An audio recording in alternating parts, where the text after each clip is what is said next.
Okay, so today, just turn those lights down for you a little bit.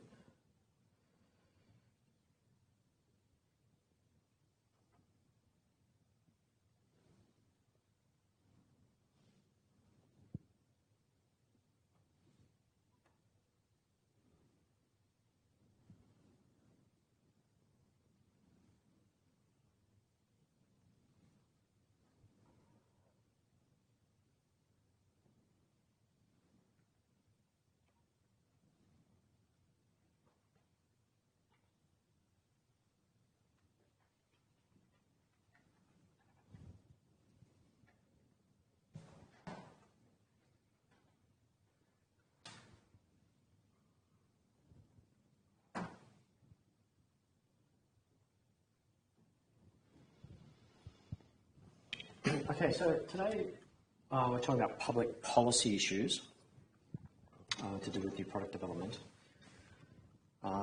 Next week we'll be doing a revision session, and we'll also be looking at the exam in some detail, giving you some thoughts on the types of areas that you need to be focusing in on. So that will come next week. But for today, we'll focus on public policy issues, which is chapter 20 of your text. So it's interesting because a lot of the public policy issues are actually referred to as wicked problems in the world. The idea being that they have an ability to create impact on the global economy, but also to impact other people's lives. And a number of these problems include things such as economic, environmental and political issues that we might need to be cognizant of when we're developing new products and services for different markets. And a wicked problem really, it's a problem whose solution requires a great number of people to change their mindsets and behaviours. That's typically what's likely to be a wicked problem. There are many different examples throughout the modern world. The ones that are probably most pertinent in today's society are climate change. We still have people being arrested for fighting their cause relating to climate change. Natural hazards, healthcare, the AIDS epidemic, pandemic influenza, drug trafficking, use of nuclear weapons, nuclear energy, waste control, social injustice.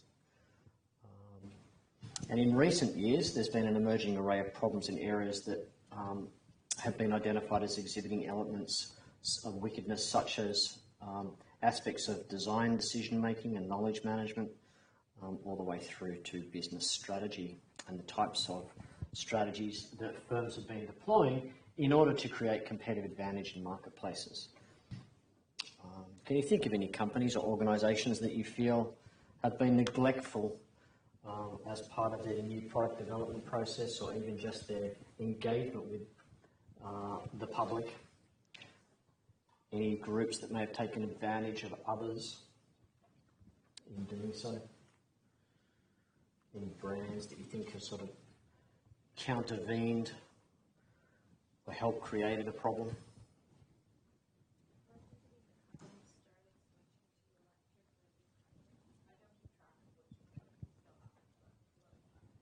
Okay, so companies that haven't switched from electric to hybrid energy, yeah, most definitely. I think that's really partly true.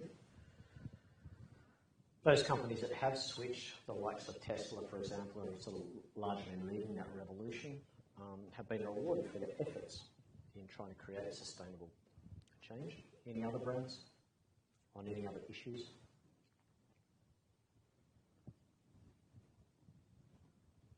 Have to be able to think of more. Heard of anything that brands like Nike might be doing in foreign markets?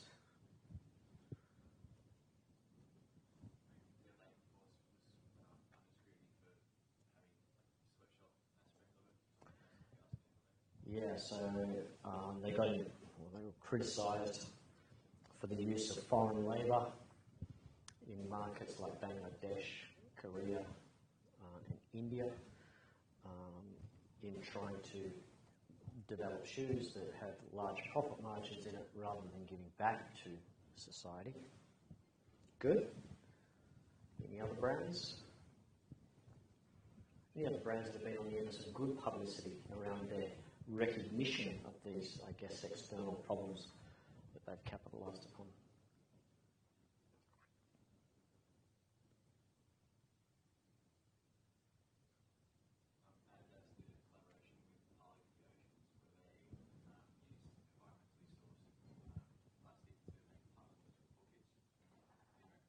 Great example. I read recently that they've just moved towards making their first fully recyclable shoe, which is really interesting. Adidas seem to be taking some pretty large leaps in this whole area. Any other brands? Any other issues? No? A lot of these issues, as we'll see, have a close link to an organisation's corporate social responsibility. But we have things like poverty. One of the criticisms of a lot of organisations is that, you know, we live in a world where in a number of countries around the world we have children that are hungry, we have high levels of poverty, and in particular companies such as the Nikes of the world are trying to capitalise on that disadvantage in order to create wealth for themselves. There is another argument. What's the counter argument to that?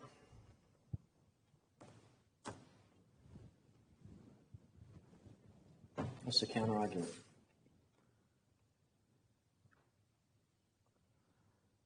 The counter argument, of course, is that they're providing jobs, which is Nike's argument. Nike's argument says, well, hey, we're providing jobs, we're assisting and giving growth. It's largely irrelevant that we're not actually giving back the level of profit that you think social justice should deserve. That's their argument, which is a whole other argument in its own right, by the way. Not to say that it's right, but it is one.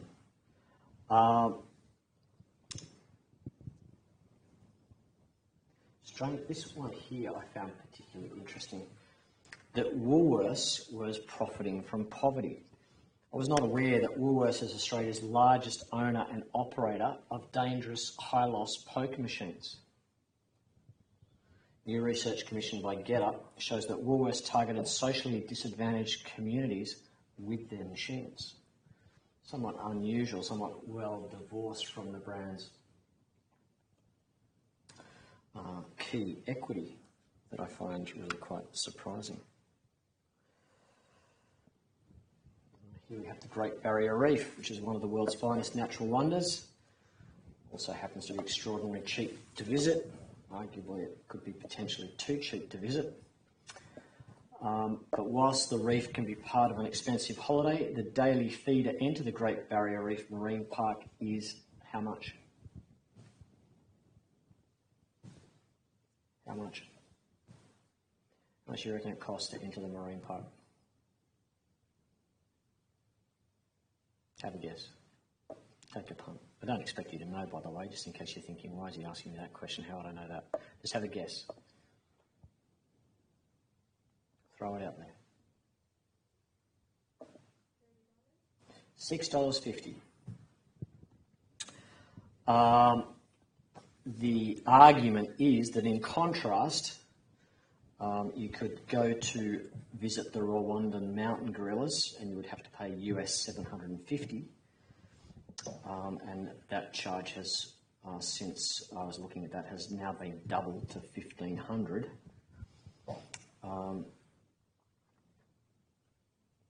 So yeah, it's a kind of interesting question. Do we ask visitors to pay a higher price? Would it actually help the reef, or would it simply harm tourism numbers? So once again, an interesting question to be asked. Basically, all players are competing for power and influence, and they overlook the public who watch them from the sidelines. Although digital has really changed that. You know, we have NGOs, you have a favourite NGO? What's your favourite NGO? Do you know what an NGO is? Non-government organisation. Organisations that typically look after things that you're too busy to be interested in because you're, I don't know, too busy with too many parties to go to. So these guys sort of do it on your behalf, or our behalf. I'm included, I'm just as guilty. Things like World Wildlife Fund, probably one of my favourite NGOs. Experts, private sector, public sector, all really involved in public policy concerns, trying to keep and ensure that business, and as part of that business, the new products and services that firms develop are actually playing by the rule book. So the idea here really being that product developers have to be aware of emerging public policy concerns and consider their impact on product development and launch. How do the following affect product decision making? Concerns about the environment and the results of climate policy. Let's look at that one first. How does concerns about the environment and climate policy have an impact on product decision making?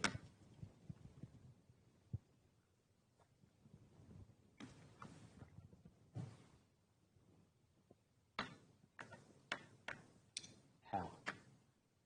Yep. Good. The materials used. One way to around it is to use what kind of materials? Sustainable timbers, perhaps. Recyclable timbers. Focusing on different technologies that limit emissions. What else could you do?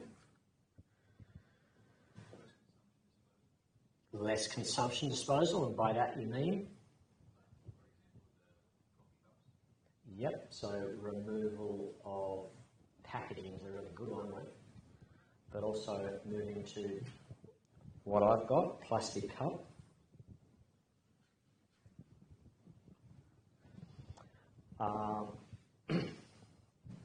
What else?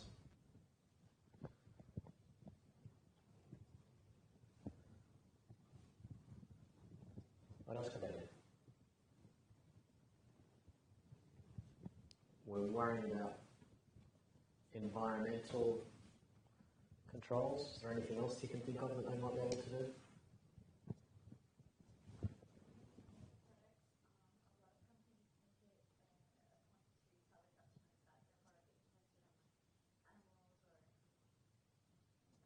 Okay, yeah, that's good. That's a really good point.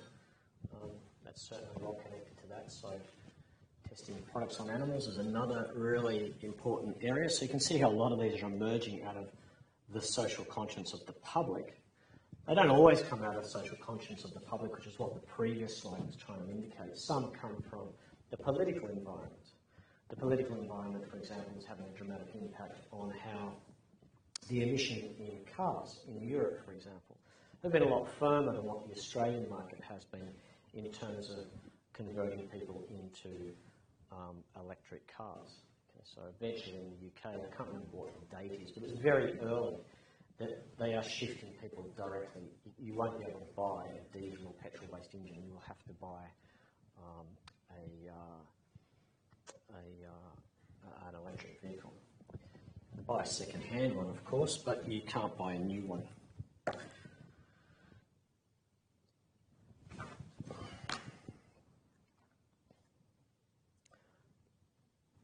Sorry, can you give me 2 secs? I'm doing 2 jobs at once here.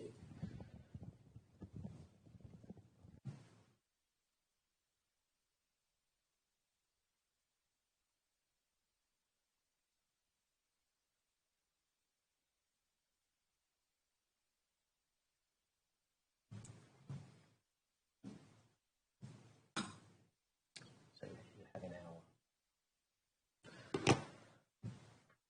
hour. Okay.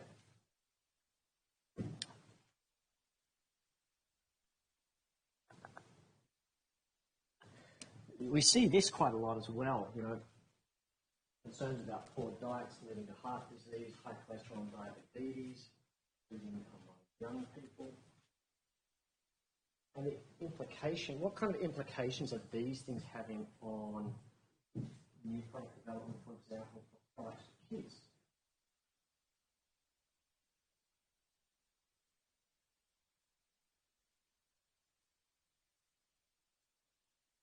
Kellogg. Working for Kellogg, you're going to develop a new cereal. What's something that you're going to be mindful of?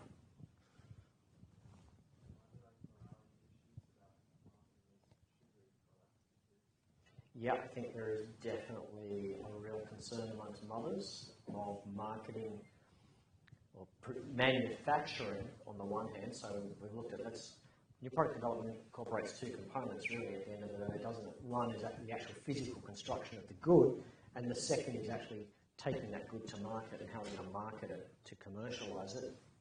So on the one hand, we have the production issue, not manufacturing sugary-based products.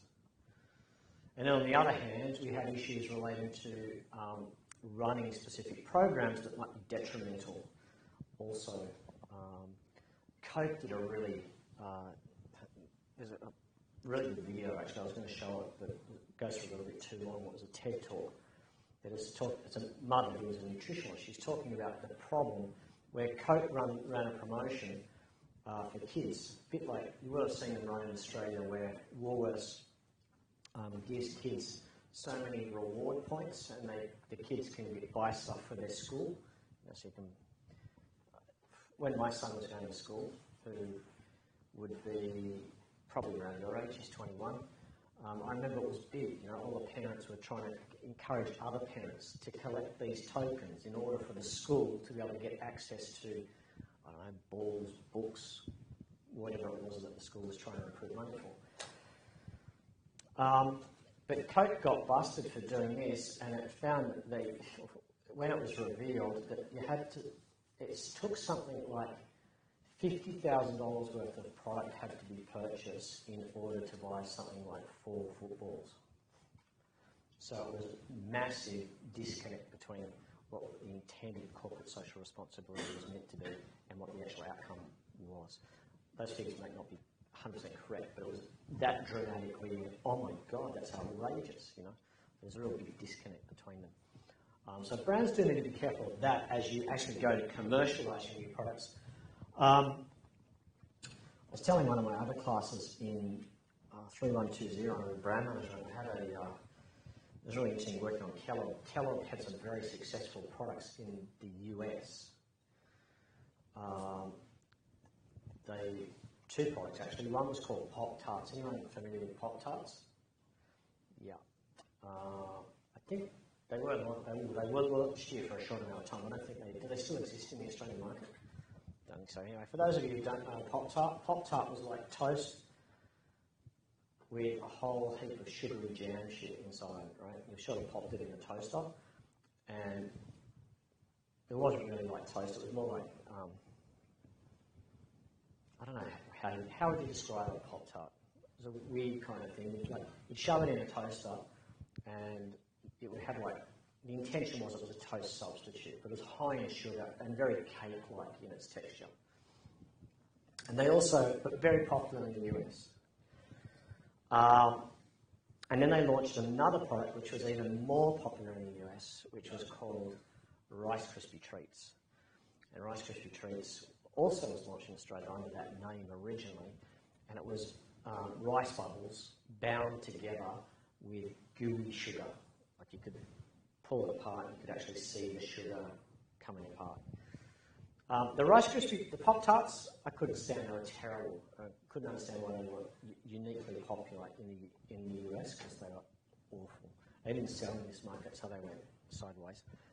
But they ran into a real problem as they launched this product into this market as a new product, the Rice Krispie Treats, because rice bubbles seemed to be reasonably good for kids. If you're going to give kids a cereal, you better give them cornflakes or rice bubbles because they're not full of sugar like Cocoa Pops, Fruit Loops, Nutrigrain.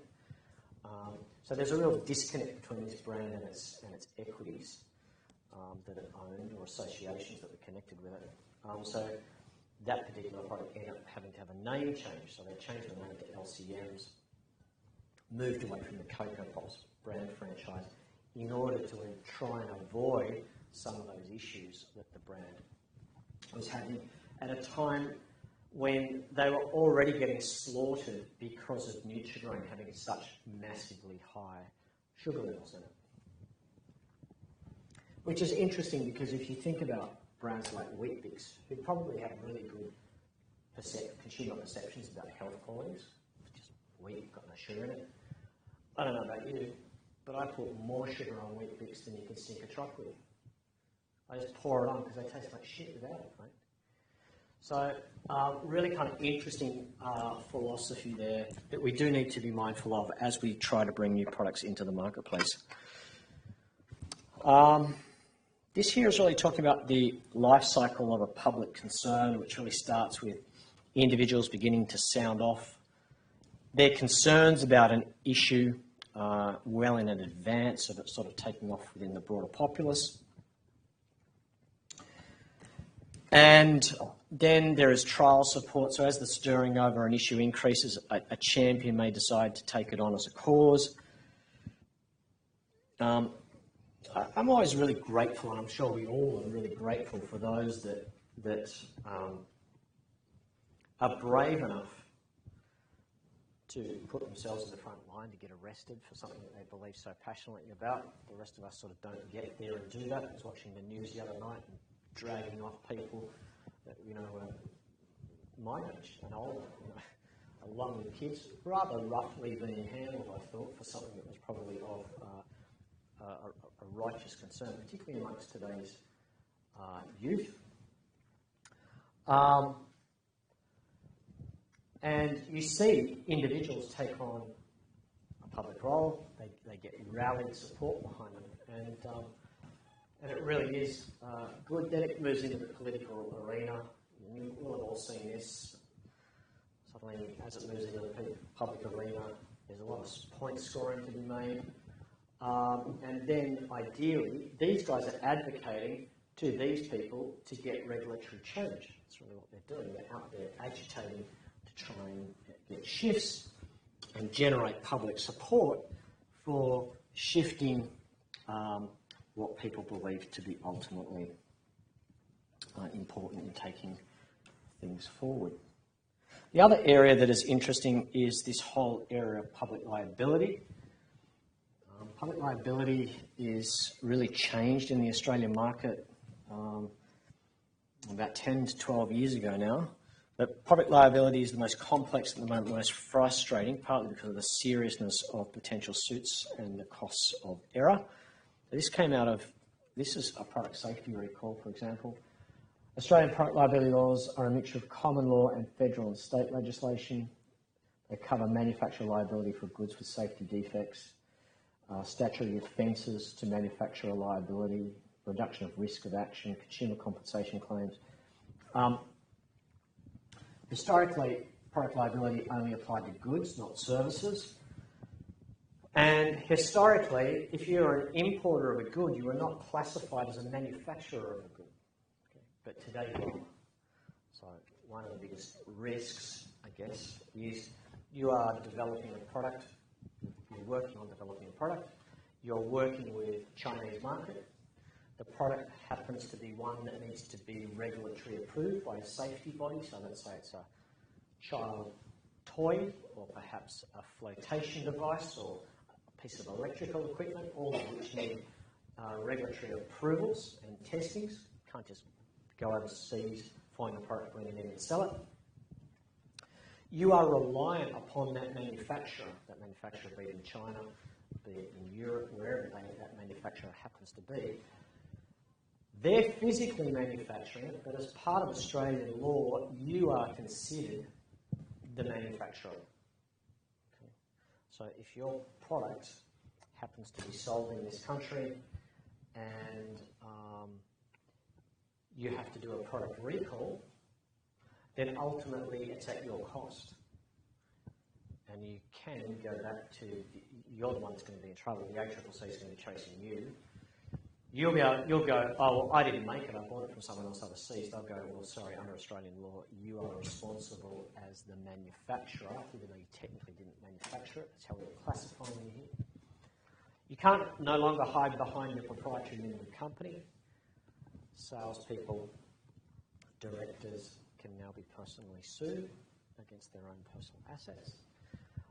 So there are some real issues pertaining to changes in product liability that hasn't necessarily, it's all in the interest of the consumer, but it makes it very difficult and dangerous in some instances for you to operate in new product development if you are having your product developed overseas, which does happen a lot.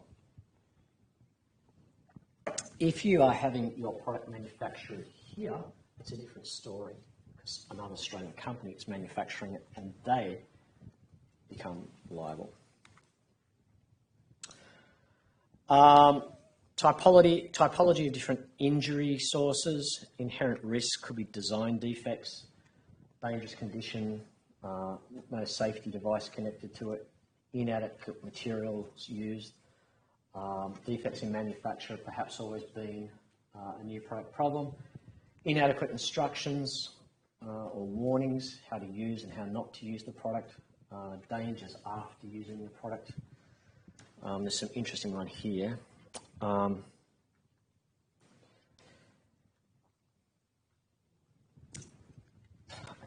tell you a really funny story about this product in a minute, because it's a true story.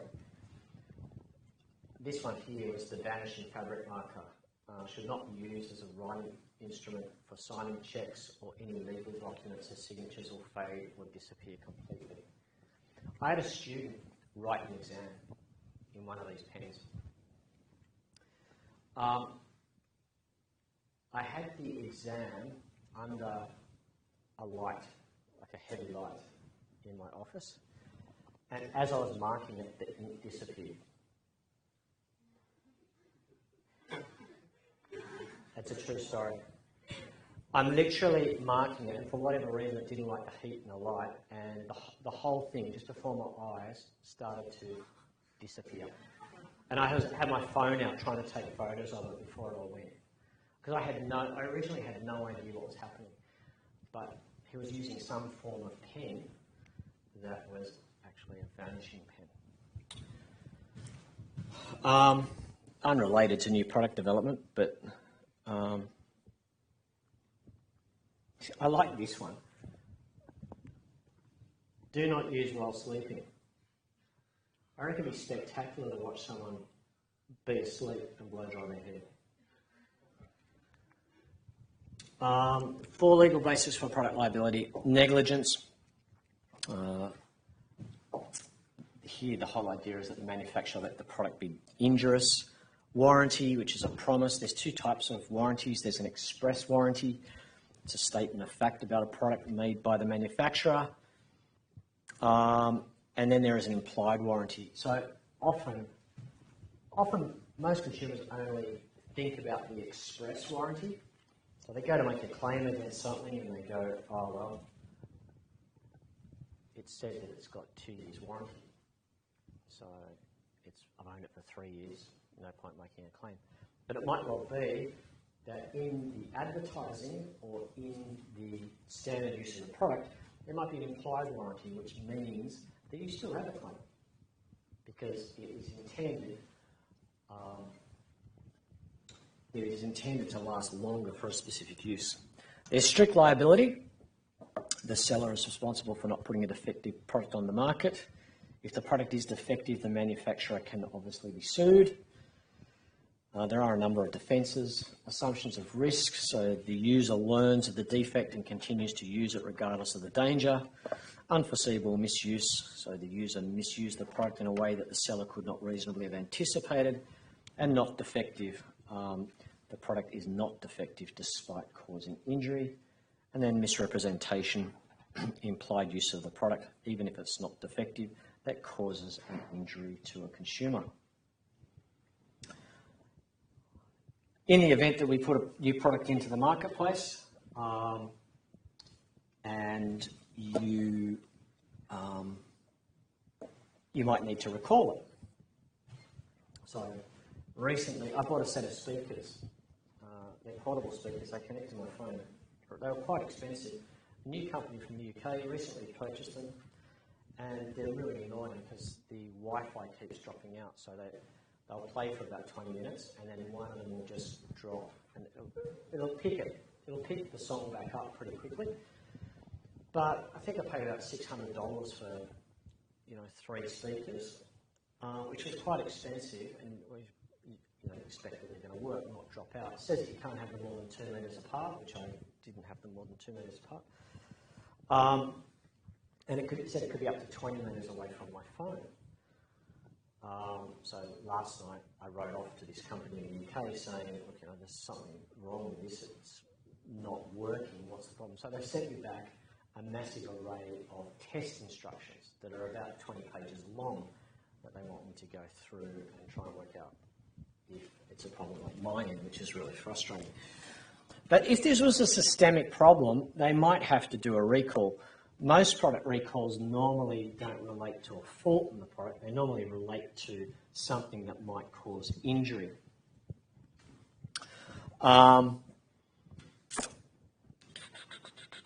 One of the problems, of course, is if you do have a product recall, it can be extremely expensive, like extremely expensive.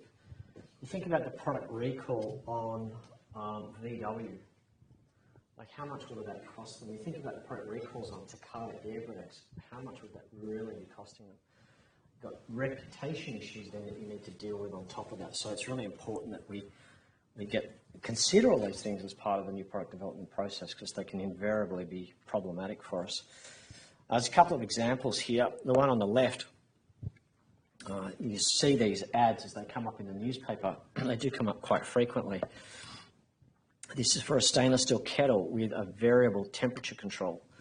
The recall involves products that were manufactured between October 2013 to June 2017 and sold through to February in Australia 2018. Those series, they were sold through David Jones, Harvey Norman, Good Guys, Bingley, Winnings, online selected specialist homeware retailers and independent household stores. The problem is that there is a hazard. The handle on the kettle may become loose or separate from the body, posing a potential safety hazard. Quite a big one, right? Could get seriously burnt. The one on the right is a Bubba bean bag. The hazard here is that the bag is not filled with child-resistant slide fastener and may therefore allow access to the polystyrene beans inside, which pose a potential choking hazard to young children. The warning label also contains the incorrect information and may result in misuse. So, once again, recalling on these products can be somewhat problematic. More examples here. The one on the left relates to diving, which might cause a death to a diver. And the one on the right could lead to, doesn't apply to labelling standards in Australia, and a child could drown within that. So other areas of public policy debate: designing products for emerging markets, environmental needs, product piracy, and personal ethics. So in emerging markets, emerging economies are really a subset of developing countries. Emerging economies, economies like Brazil, India, China, countries with the largest economic potential and are interest to investors today. They have some characteristics of developed markets but do not meet standards to be a developed market. They tend to be characterised by a lower than average per capita income, rapid growth, high volatility, capital markets are less mature, and higher than average returns.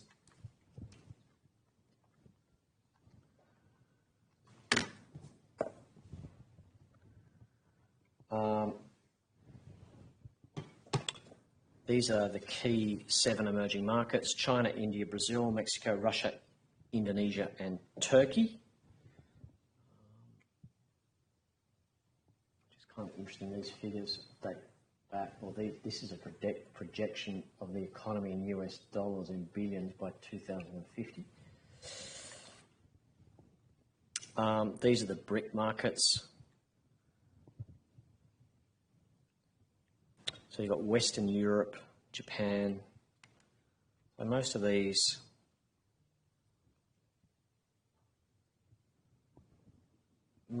economies are forecast to growth, although this was done by PricewaterhouseCoopers in 2016.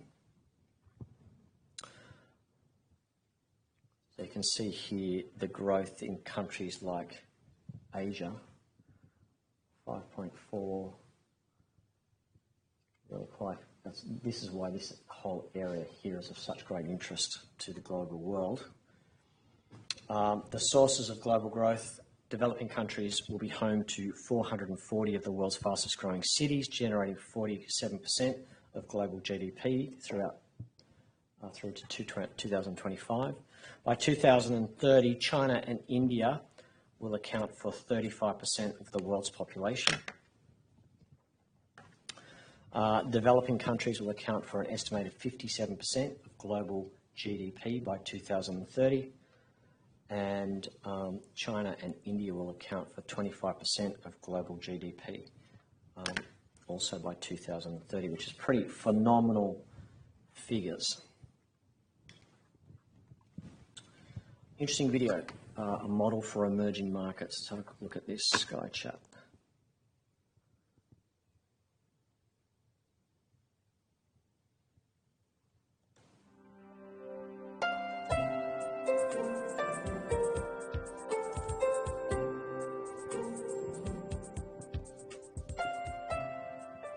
Hi, I'm Gardner Morris, a senior editor at Harvard Business Review.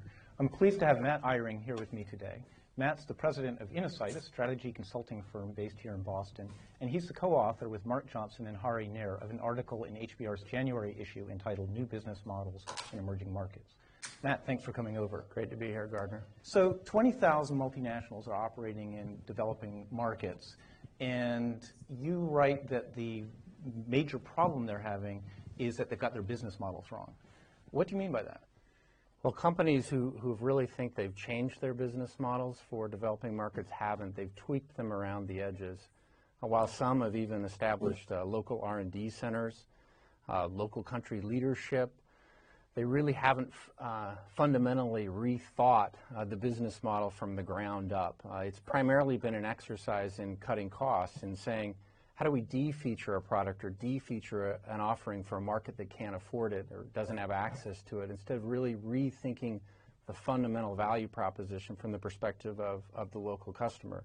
If they do that, they'd find that there are many more levers that come into the equation than just product cost or even R&D, having to do with the way a product's distributed, the way it's marketed, the way it's financed in some cases, that can all be tailored and really rethought from scratch in the local market. So a common strategy is selling less for less. You take a can of soft drink and you reduce its size, reduce its cost, and you try to sell that. And that's exactly. You're going to sell less for less, and what they really need to do is sell less for more. They need to be looking at all the levers of the business model, not just cost and not just reducing features, but what features could we add to the product at the same time that we're reducing costs? What different marketing might we use? What different distribution channels might we use? The product might be too expensive, even with costs engineered out, to sell to a local market. It's not just a question of making a product locally or reducing features or tailoring it to the environment. You've got to think about an entire ecosystem, not just in healthcare, but in a lot of other industries where you're not going to have success. It's not product R&D. It's business model R&D. Now, any new business model begins with identifying an unmet need, or as you guys put it, a job to be done. Now, in emerging economies, it looks like there are an infinite number of unmet needs. How do you approach that problem, identify the ones that are worth investing in developing solutions to? That's interesting. I guess there's two answers to that question. One is sort of where you look, and the other is how you might look for these needs. And let me talk about where you might look, first of all, because we cover that in the article.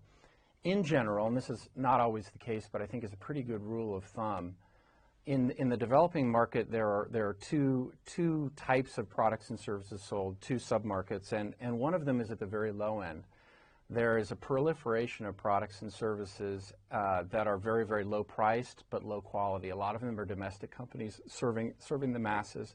At the other end, precisely because these multinationals bring their business models into these countries, you can buy a Mercedes, you can get all of the high-end goods.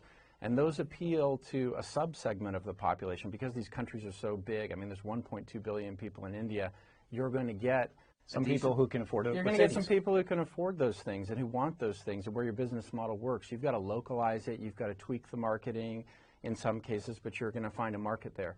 What is missing is sort of the affordable luxury. It's products and services for the emerging middle class. A good example, and we talk about this in the article, is in laundry services.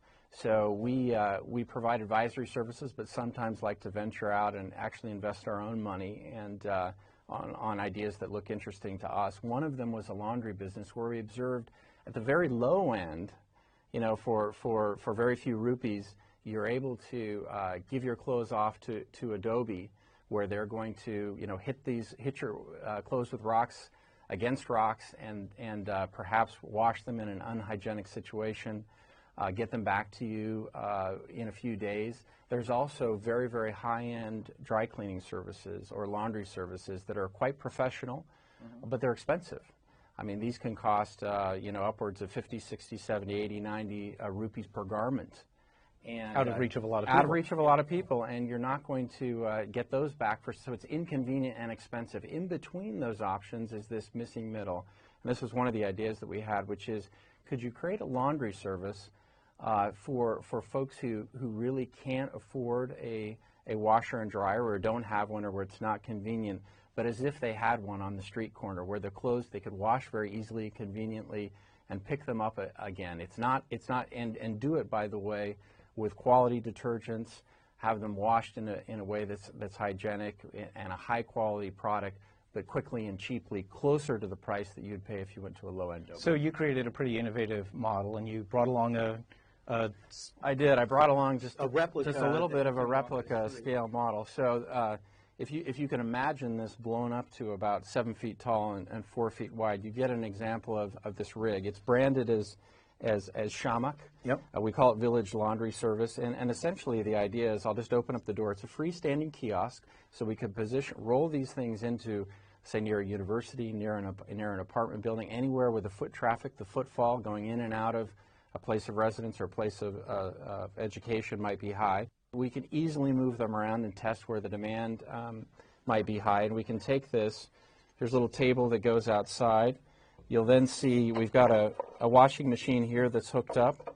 There's a tank, a water tank that is inside that's self-contained. So if you have a source of water, it's great. If not, we're able to wash clothes here with this tank. We've got a collection bin that takes your clothes. We're going to weigh your clothes. It's 40 rupees, around 40 rupees a pound. Your information is going to be put in. We're going to tag the clothes. Go ahead and wash them. You dry them up here in the top in a little dryer that we've made. They're going to be folded, and then you're going to get an SMS message, a text message essentially, to tell them to come and pick them up. And in some places, we're testing delivery. Again, the point of it is, you know, this is an experiment we're running. We'll have to see how much it scales. You know, we have sort of 20 plus sites in a couple of cities. But the idea is, can you find demand in the missing middle? Mm-hmm. It's only marginally more expensive than the Adobe's beating your clothes on rocks, yep. But you're getting a lot of extra value. It's not less for less, it's less for more. And what's been the response to it so far? Response has been overwhelming. We have about 5,000 customers or so. We have to be careful. I mean, we're like any business people, we're just getting this thing to break even. And not all sites work. What you learn is where you place the rig is very, very important. How you market it in the local community. Whether you have an institution come in, which is say a hospital or others with bulk orders to smooth the demand. Let's talk about another product that you're developing and a model around it, the Chotocool refrigerator. Sure. You brought one with you today. And I wanted to say the company that's making the refrigerator, and this I think is the interesting part of the story, is Godrej company, which is a business that's very diversified in India. It's a large, well-known company there. They're in locks, hair dye, a wide range of products, but they also sell white goods. So this is a company coming into the market in the similar situation that you just explained. We've got regular products, refrigerators for the high end, but we don't have anything else. And let me just give a bit of background on this example for a moment. Whereas you and I would have over 1 refrigerator per household, 1 in 10 households have refrigerators in India. So I got this model from Professor Christensen's office, Clay Christensen at the Harvard Business School, who was in the first workshop with Godrej. They're a very visionary in conceiving the idea. In conceiving this idea, and we worked with them, advising them for the first year of getting this thing going, and here's the product. The technology, as is in the case with many disruptive innovations, is not rocket science. So you have a semiconductor, a cooling chip, the thermoelectric effect here, a fairly basic technology that's been around for a while but not applied this way, and a fan. And then when you open it, on the bottom here, you'll notice that there's about 45 liters. There's expandable trays, and this may not seem like much, but I think the very important story behind it is the way the company came to the product like this. It's very, very clever. As they did their ethnographic research, very deep customer research, not reports that they bought. They went out and lived with customers. They did video ethnography. They took pictures of their refrigerators. They found some very, very interesting things. Let me ask you a quick question. Yeah. So people didn't say, when you said, would you like refrigeration, they didn't say, yeah, I'd like to have a big double-door refrigerator with an ice maker. No, you have to start, you don't start with your product. And that is a key point for the companies that are looking to develop a new business model. You don't start with your existing product or your existing assumptions in other areas. What they found when they looked into the few people in sort of semi-urban and rural environments that had refrigerators, they noticed they weren't very full. A couple of liters of water, they had some milk, they had some vegetables that they needed to keep fresh for a couple of days, and they had some leftovers, which are pretty well cooked in India, but that they needed to stay fresh for a few days, and that was it. They didn't need ice. They didn't need a huge storage capacity. They needed a product that was able to maintain those basic items, and this fit the bill. When you look at the thermoelectric cooling, it uses less voltage. It keeps the temperature about 25 degrees cooler inside, which is just enough to keep that milk fresh, to keep those leftovers fresh. It has a 45-liter capacity, all the way in here on both sides. So there's actually quite a lot of storage room. It's very, very portable, as you can see. It doesn't weigh a lot. These families tended to move quite a bit. It was priced at half the entry level of other refrigerators. This is the electricity source, by the way. Many of these homes have intermittent power. And so the idea that you could run this off of a car battery and another power source, or it would run when the power was out, it was a big plus for these markets. One of the areas in which I've had a lot of respect for Godrej as I've watched them roll this process out is I think they've seen that the refrigerator could be a platform for large markets, but they've been very slow and careful about the way they've rolled it out. The first thing they did was make very careful observations of the consumer. They then figured out a business model which was more than just the product. This is distributed through microfinance organizations, NGOs. It's a community-based selling model where one of the local entrepreneurs that him or herself can get a better life by selling these demonstrates it. It's an aspirational product. It's a happy product. If you look at just it looks like a face. Yeah, it looks like a face and a smiling face. And that was a conscious. That's a conscious design decision that they are selling the aspiration, the convenience, the show and tell aspect of this product through local different distribution channels. It's not just about the product, it's about the entire business model. What's the one piece of advice you leave us with for a Western company wanting to enter an emerging market? I'd sum it up in check your assumptions at the door. Those include the customer, They include the way that you're pricing. They include the way you're distributing. They basically include your entire expertise. The biggest liability that you can have sometimes in going into a developing market is the strengths that made you great in a developed market. And especially from the top, especially for senior leaders, these ventures need to be treated differently. They need to be given time, and they need to start from scratch, where you don't come in with any preconceived notions. And that's the number one thought that I think leaders, senior leaders and others can benefit from looking for success in these markets. Well, that's a pretty tough discipline, but it sounds like great advice. Well, Matt, thank you so much for coming in. That was Matt Eyring. He's president of Innosight, and you can read his article and more at hbr.org. So very interesting the way that they've developed those products for emerging markets. You can notice how they've done extensive research into ethnography and how they're shaping different goods and services in order to meet the demands where there are certain public issues that need to be addressed. Designing products for emerging markets, salaries and standards of living obviously may be very different, as well as attributes or performance levels expected in products. The right product may significantly improve people's lives, but not necessarily the outdated or the dumbed-down version of the current product, which is what he makes quite clear in his video. A whole new product might be developed from the ground up.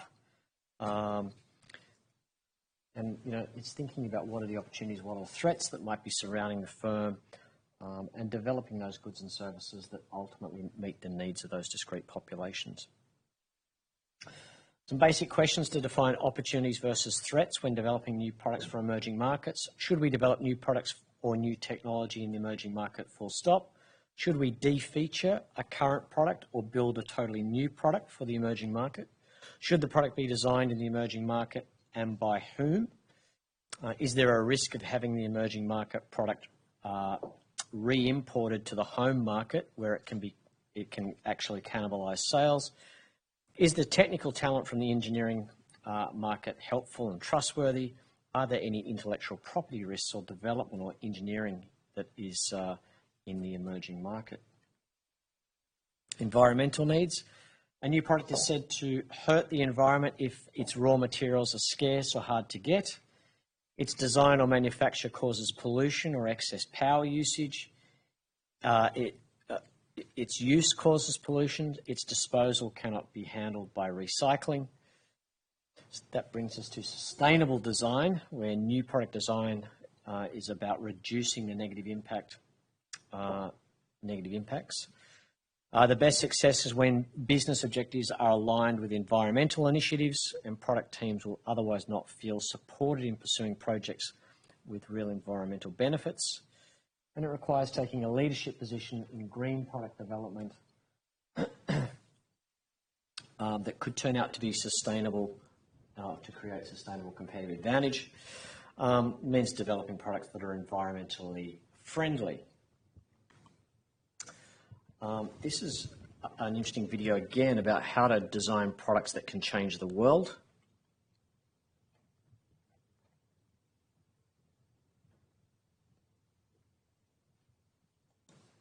Let's suppose that you're writing a really important email to a colleague.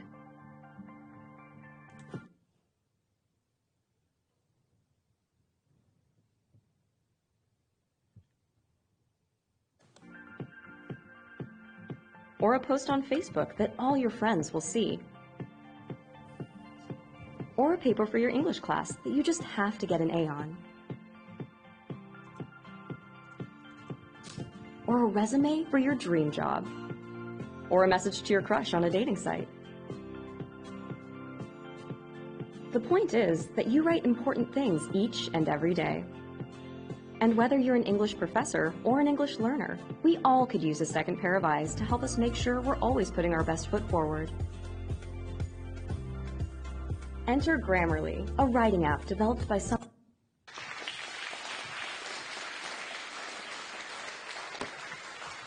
I believe life is connected.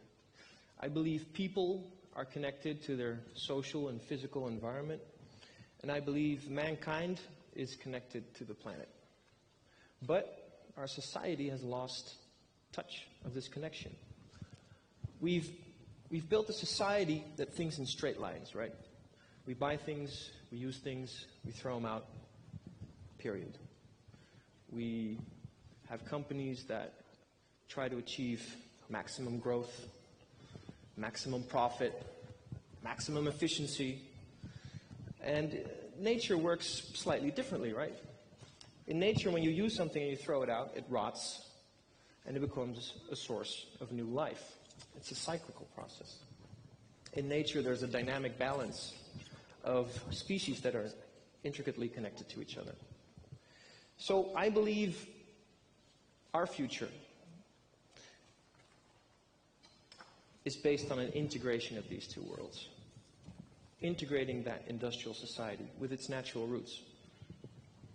So after I graduated from university, I started making shoes, as you do. But they weren't just any shoes.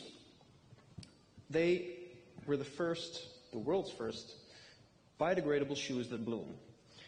They were shoes that you could wear just like any other shoes, and once they were worn down, you could plant them in the ground.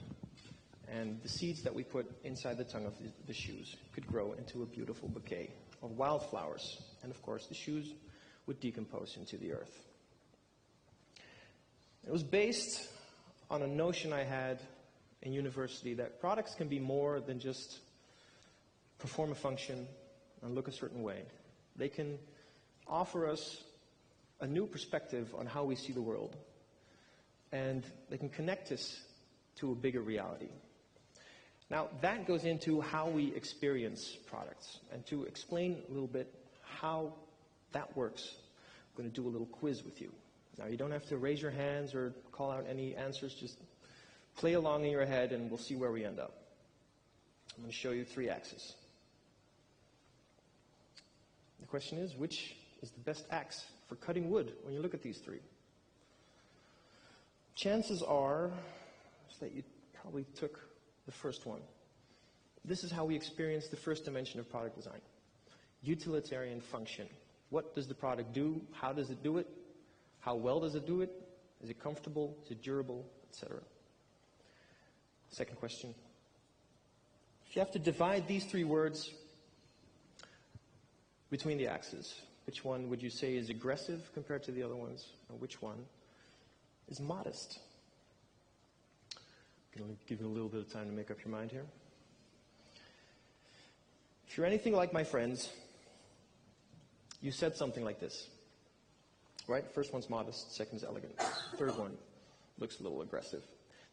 This is how we experience the emotional attitude of a product. It's how a product strikes us when we see it. It can be sportive, it can even be arrogant, it can be tough, it can be cute. That was the second dimension of product design. Third question, imagine the person that would own this axe. I can already see the images racing in your head, but I'm going to help you a little bit. Which one goes with which axe, right? I put it down like this. Is that what you had in mind, more or less? I see a lot of people nodding. That was good. First one, regular axeman, cutting his wood. Second person, more the creative type, let's say. And the third one might not have, cutting wood in his mind at the moment. This is the third dimension of product experience, and it's the cultural style of a product. It's basically the style that we identify with. You know, a British aristocrat will have a different style than a breakdancer from New York. So when products connect with us on all 3 levels, that's when it hits us in the sweet spot, and we identify with that product. And when we buy it, it becomes an extension of our identity to the world around us. But to say that the products are really meaningful, that they have a purpose, no, you need something else, right? So I believe there's one more dimension of product experience that we need to consider. And it's fundamental to creating these meaningful products with a purpose. It's based on the work of a psychologist in the 1960s called Claire Graves. Look him up. And in relation to product design, I call it the belief system of a product. Now, to explain how that one works, go back to the axes. Which sentence fits which axe the best? Which axe fits the idea that life is about power and conquest? Which axe is more about hard work and dedication? And finally, which axe sees, or the maker of the axe or the buyer of the axe sees life as being about self-expression? Making this easy on you. Anything like you thought? See, that's the way we see the world. The belief system is basically how you see the world. And that is the basis for the purpose of your actions. So if you see life as a competition and you want to win it, you're going to spend a lot of your time doing things to try to beat the competition, right? So when we go to the axes and we imagine the people making those axes, we can imagine what purpose they might have making these axes. So I ventured a guess and said, well, if life is about power and conquest, chances are you're making that axe to help your tribe conquer some other tribe. If life is about hard work and dedication, maybe you're making this axe to sell it and provide for your family, send your kids to school. And if life is about self-expression, well, maybe you're helping young artists express themselves by having them make these axes. Now, chances are one or two of these belief systems are things that you might identify with. I doubt you identify with all three of them. And chances are as well that one or two of these purposes might be something that you could empathize with. You might want to even support them. And that's the key to making a product meaningful. Meaningful products are based on a belief system we can identify with, and they serve a purpose that we can empathize with. So if you look at our little circles of the product experience dimensions, I put in this fourth one. And there's still the sweet spot in the middle, obviously, where if a product aligns with our ideas of the function, the attitude, the style, and the belief system, we will want to have it. But it becomes meaningful. We want to support the people making this product. So the belief system is really the core behind all the activities and all the design decisions that you make as a product designer. If we look at the dominant system in Western society, as I said in the beginning, we're all about maximizing growth, maximizing profit, efficiency. And we can see that in the products that we find in the stores when we go to shop. Right? Most products are cheaply made. They're not great quality. We don't use them very long. They're not easy to repair, so we throw them out, buy new stuff. They're usually made with toxic materials, unhealthy ingredients, by people that don't get paid what they should be paid, not in the circumstances that they need to survive well. Now, is that a system that we can identify with? Is that a purpose that we believe in? No. We're already seeing a growing attention for sustainable products. Because subconsciously, we're already starting to make our choices based on this belief system as well. And I think by being aware consciously of how a belief system affects all the decisions that a company makes, it allows us to make these choices more consciously and show to these companies that it's worth their while to change their ways. Sustainability implies a belief system that values a dynamic balance and a symbiotic relationship between people and their environment. And that was the whole idea of these shoes I was making. By adding to the function based on the belief system, we added this function of biodegradability, of these seeds that grow into flowers, And this way we could connect people to their natural environment, make people part of the natural cycle of life. It added the bonus that natural materials turn out to be really nice for your feet. It's a great feeling. It affected the style and the attitude because we were working with these natural materials, putting them into a very linear geometric design, created a unique attitude for an urban creative lifestyle.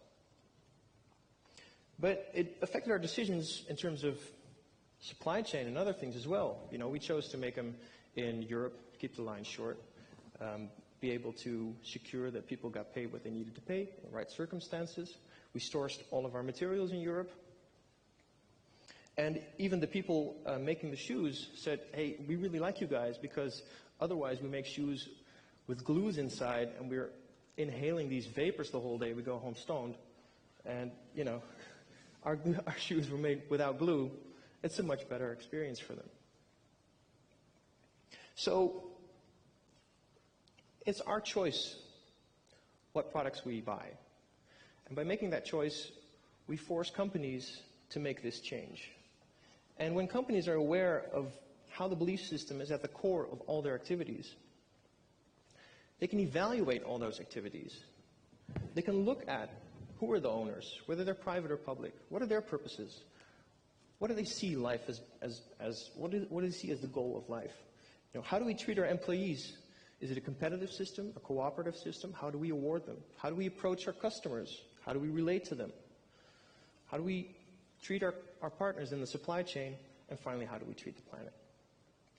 Now, as a company, that's a daunting thing to do, right? If you have to shift gears like that, it's an enormous change to make. But you can do that one little step at a time. Once you make that commitment and you communicate that to people, you create a purpose for your company, a purpose that customers like us can empathize with, a purpose that connects us to the shared environment that we have with the companies, and a purpose that we want to support. So we're going to come back and buy those products. We're going to tell our friends more actively what we think of these products. And that's, I think, how we change the system. So if we talk about sustainability, I think we have to start at the root, which is the belief system. And then the first question to ask is, what is life about for you? Thank you.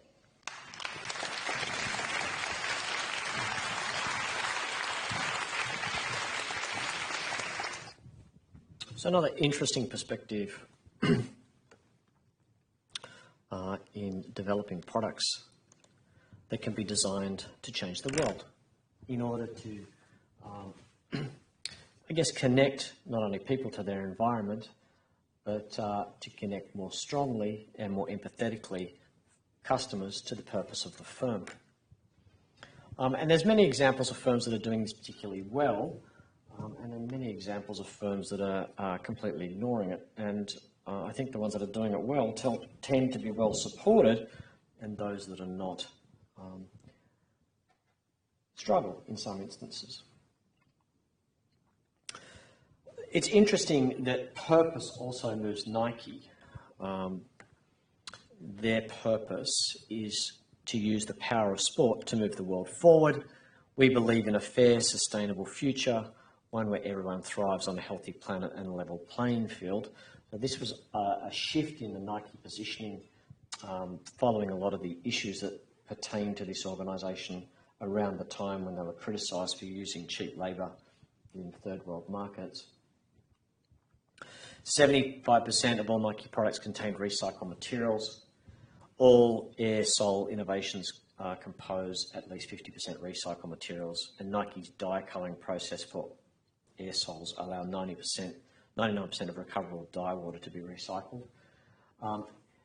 And these firms, both Nike and Adidas, are strong advocates of environmental preservation, and they're both increasingly working towards completely recyclable products.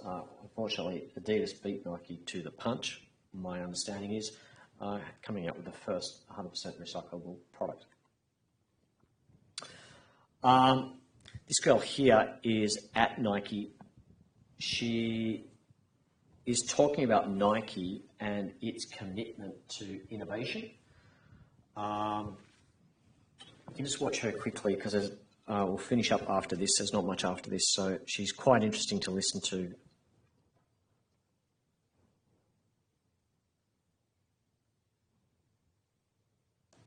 iSelect will now compare your bill and needs with hundreds of health insurance policies. Is that your bill? That feels smaller than ours. Compare, select and save on health insurance with iSelect.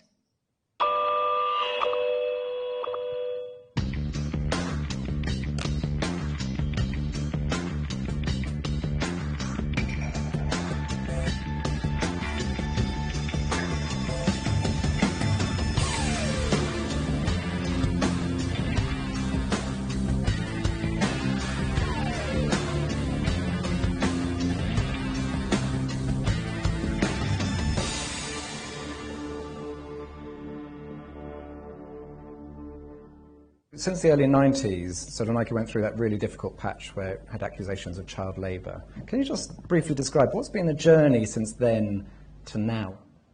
With the benefit of hindsight, I think it was potentially one of the most important things to have happened to us as a company because it forced such a huge period of introspection. We didn't act the way we should have acted. We basically kind of went defensive and didn't take accountability for what was happening in the supply chain.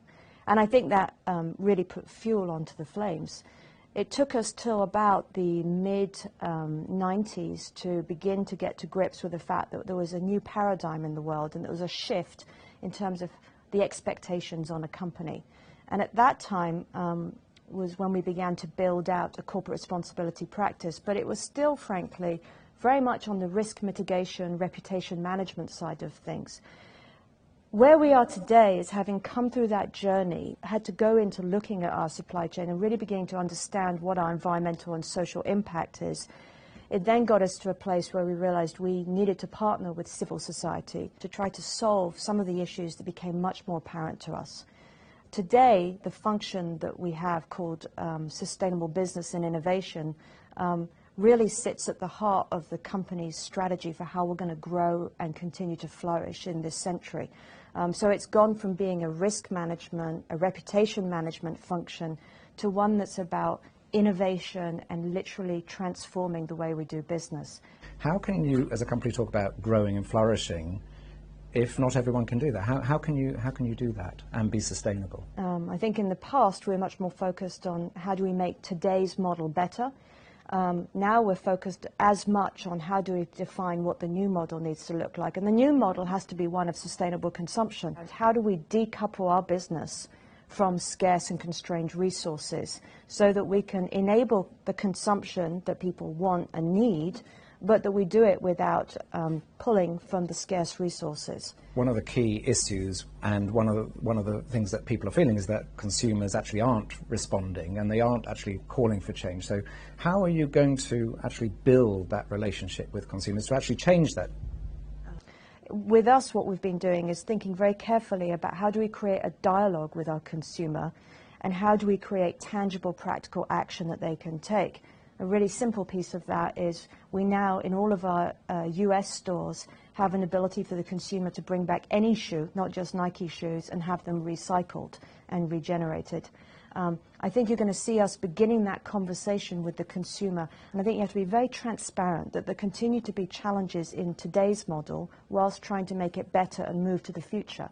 And if you have that as an intelligent dialogue with the consumer, I think that's going to be a much more rich and interesting conversation. But there are so many companies on the retail side that are not doing what you're doing. At what point is that going to change? I mean, can we continue like that, or are we going to get this separation where you get a few companies who are leading the way, but actually everyone else continues to do very well just by continuing to sell as much as they can and not actually bothering with anything else? You say we need this radical collaborative systems change, but actually we don't see it. It's a huge issue. So what we've been doing is looking at how do we take mobilization of coalitions of the willing to a whole nother level. I think in the absence of strong policy, we need market forces, we need innovation, we need flows of capital to go to innovation, and we need to move collaboration to a place where it's not just these small niche groups of one or two industry players, but it's actually really big coalitions of NGOs, trade unions, and industry coming together to push the change. Well, what I don't see is companies like Nike getting together with the 10 biggest brands in the world who do take this seriously, who do recognize the challenge. Because you have the power, you have the finances, you have the resources, and you have the direct in. Why is that not happening? Actually, it is. Actually, it is, and I can give you 3 examples right now of how that's happening. First is we helped to create a group called BICEP, Business for Innovative Climate and Energy Policy, in the USA, with the specific objective of influencing the US legislation on climate and energy policy. And we brought together over 30 brands from across the USA, from all different sectors, with NGOs to create a powerful force for good lobbying in the USA. Example number 2 is we're working very strongly actually in the World Economic Forum to drive the whole sustainable consumption agenda at the World Economic Forum, and we've managed to take it by creating cross-industry groups, again with NGOs. We've taken sustainability from being a very small and minor part of the Davos agenda to being really front and center now at the Davos agenda, really galvanizing it around what the common vision for good could look like and what a roadmap should look like. And the third is, right now, as we speak, we actually have a whole group of the industry meeting in Amsterdam to work collaboratively on how we get to eliminating chemicals and toxic discharge from the entire manufacturing process. So I'm just wondering, if you look at a scale of 100, from 0 to 100, where 100 is a truly sustainable company, how far do you think, on a scale of 1 to 100, you are? 20 to 30%.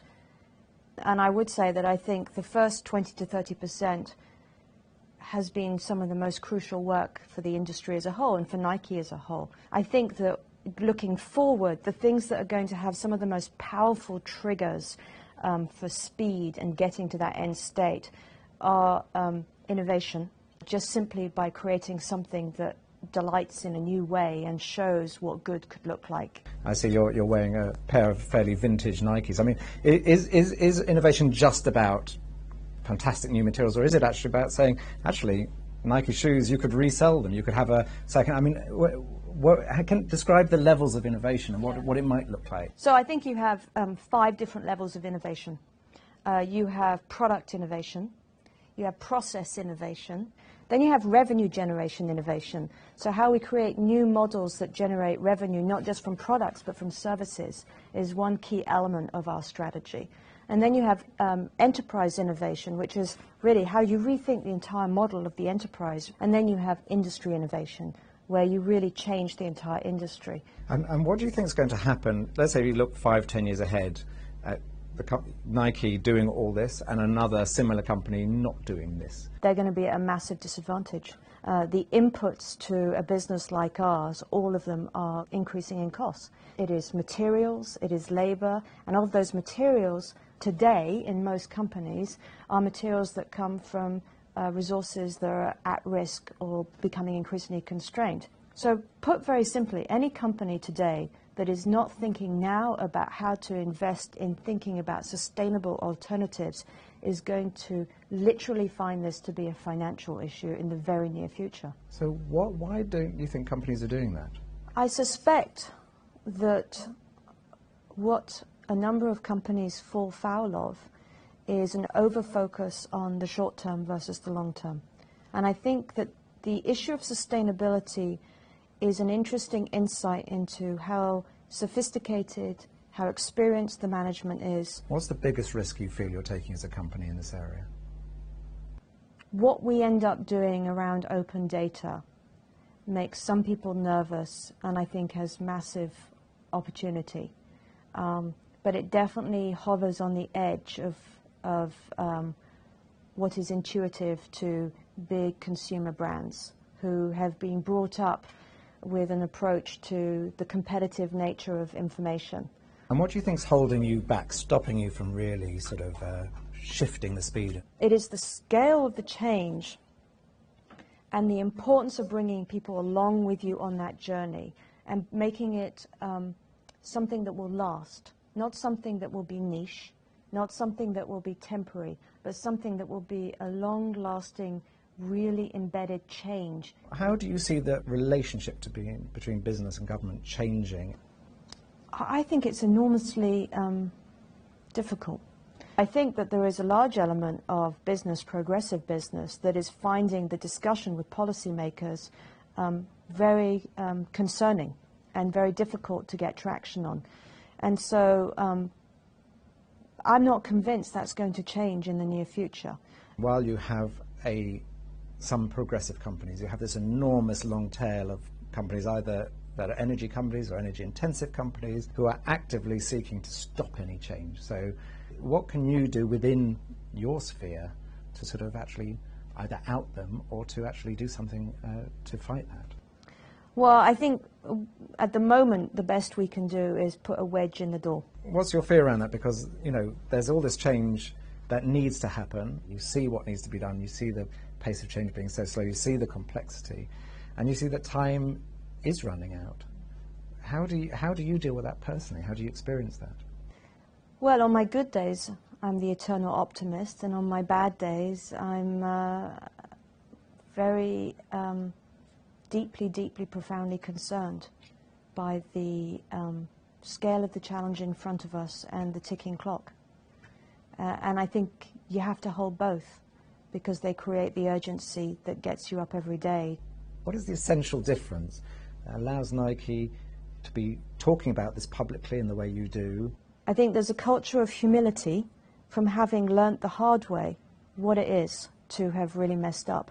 I think that was a searing experience for us, and an experience that we never want to repeat. And I think there's a profound sense in Nike of wanting to lead on this, not just be on the defense, but to actually shape what that future could look like when it comes to sustainability and working conditions. Thank you very much, Hannah. Pleasure. Thank you.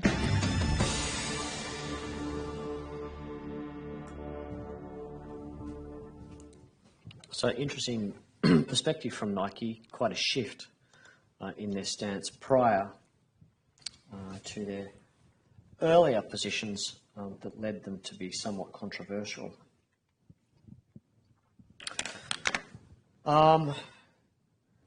Basically, here we have different problems. So you have the opportunity identification and selection, so environmental losses or dangers as opportunities, goals to alleviate the problems, guidelines to keep us focused on them, corporate commitment to the unique nature of a particular project.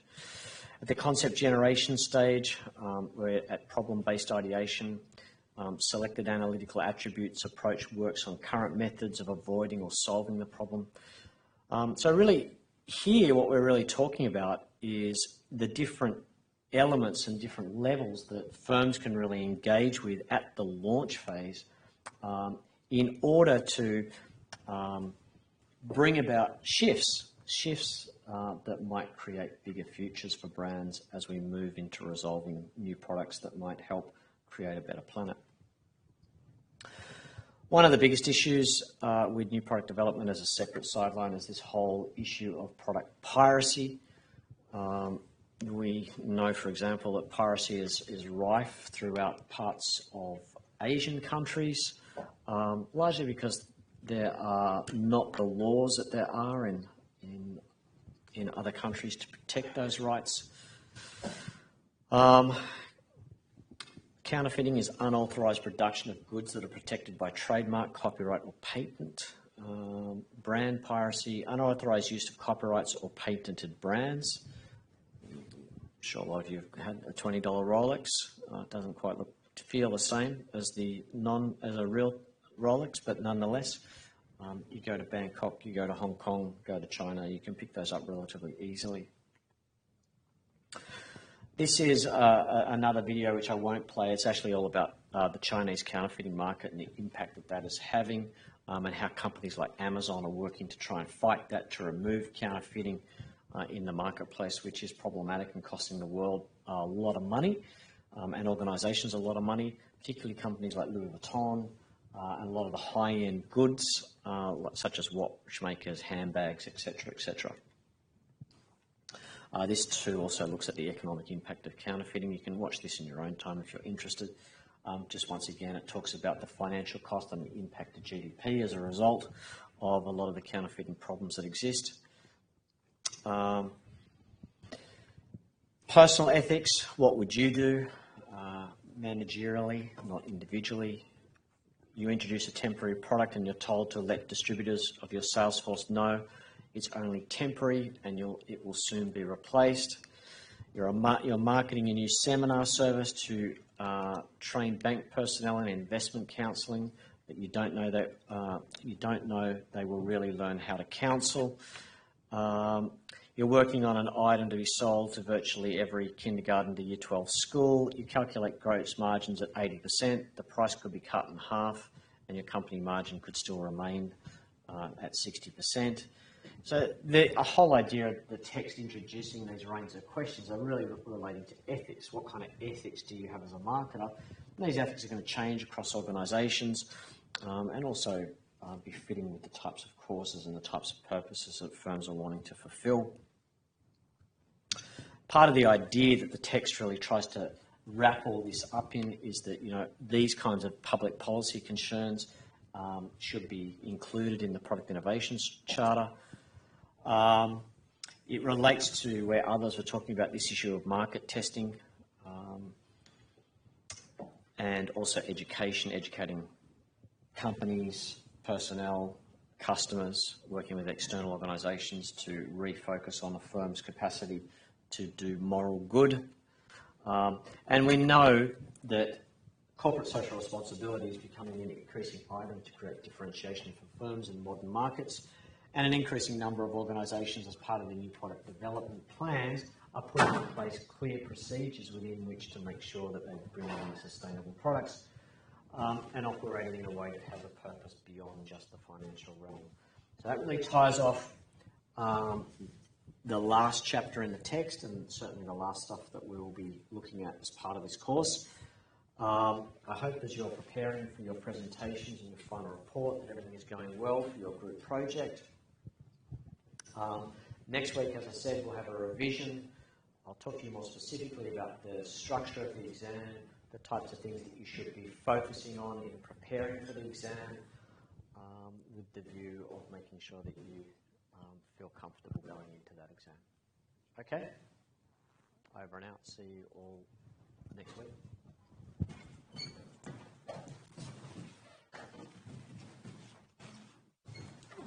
Is this what we covered today in the exam, or is it just kind of for us? Just.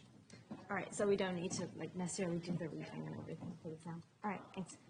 These have been really good marketing lectures. I'm on exchange, and they've been the best marketing lectures I've had. Oh, great. Thank you. Appreciate that. I think there's a lot more focus on actual applications, understanding the concepts, rather than memorizing theories and real-life examples, which has been really surprising in a good way. Good. Thank you. Thank you. No worries. Thank you.